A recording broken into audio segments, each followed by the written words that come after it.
Bolalikdagi shirin xotiralar Kipo radio bilan o'tgan. Esingizdami?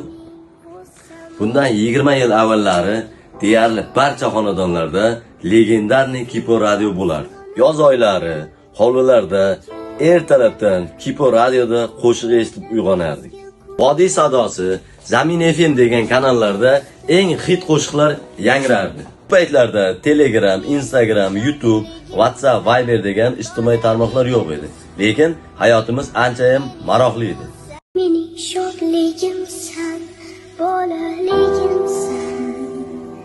Mening o'zsam o'zing. O'sha paytda Kipo radio eshitib yurgan o'g'il qizlarning hozirgi kunda 2 tadan 3 tadan farzandi bor. Legendarniy radiomiz elektronikada bor yo'g'i 85 ming so'm. Mahsulotni butun O'zbekiston bo'ylab yetkazib berish xizmatimiz mavjud. Bizning Instagram va Telegram profilimizga obuna bo'lib qo'ying. Sizlar doim foydadasiz.